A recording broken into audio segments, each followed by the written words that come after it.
আসসালামু আলাইকুম প্রিয় দর্শক, আপনাদের সকলকে স্বাগতম। প্রিয় দর্শক, আপনারা দেখছেন ইজি ম্যাথ উইথ বাইজিৎ, সাথে আছে আমি বাইজিৎ। আজকের ভিডিওতে আলোচনা করব নবম দশম শ্রেণীর অনুশীলনী 3.1 এর 10 নম্বর অঙ্ক থেকে। 10 নম্বর অঙ্কে আমাদের বলা হয়েছে a square plus b square plus c square is equal to 9 এবং ab plus bc plus ca is equal to 8 হলে a plus b plus c whole স্কয়ারের মান কত? তো চলুন বিস্তারিত শুরু করছি। 10 নাম্বার দেওয়া আছে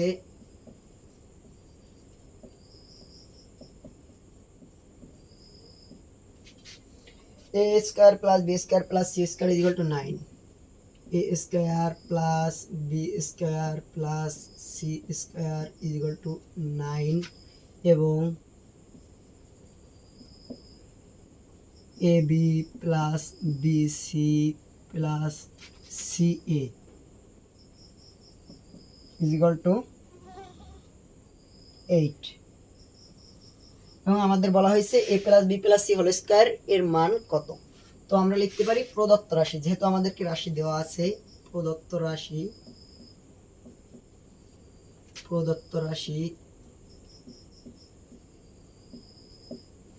a plus b plus c whole square, a plus b plus c whole square. এখন আমরা এখানে a plus b plus c whole স্কয়ারের সূত্র প্রয়োগ করব। এমনভাবে সূত্রটা প্রয়োগ করব জানি আমরা এই মান ব্যবহার করতে পারি। তো এই মানের সাথে মিল রেখে আমরা সূত্রটা কি লিখতে পারি? a plus b plus c whole square is equal to a square plus b square plus c square plus 2 into ab plus bc plus ca is equal to a square plus b square plus c square মান কত? 9।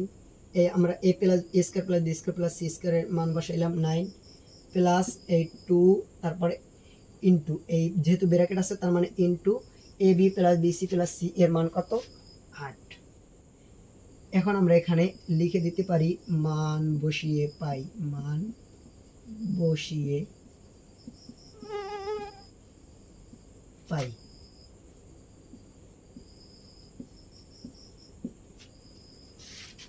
Is equal two এই 9 উঠিয়ে দিলাম এবং 8 এবং 2 গুণ করলে হবে 16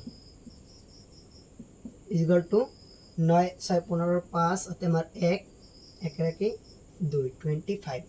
এই হলো আমাদের অ্যান্সার।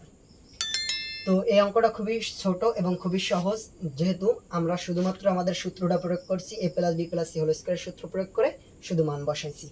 আশা করি আমি আপনাদেরকে বোঝাতে পেরেছি এবং এই সূত্রগুলো আপনারা অবশ্যই আমার চ্যানেলে অথবা ফেসবুক পেজে পেয়ে যাবেন। যদি আপনাদের জানা না থাকে সেখান থেকে দেখে নেবেন এবং যদি কোনো জায়গায় বুঝতে অসুবিধা হয় অবশ্যই কমেন্ট করে জানিয়ে দেবেন, আমি বোঝানোর চেষ্টা করব। দেখা হবে আবার আগামী কোনো ভিডিওতে। ততক্ষণ পর্যন্ত ভালো থাকবেন সকলে। আল্লাহ হাফেজ।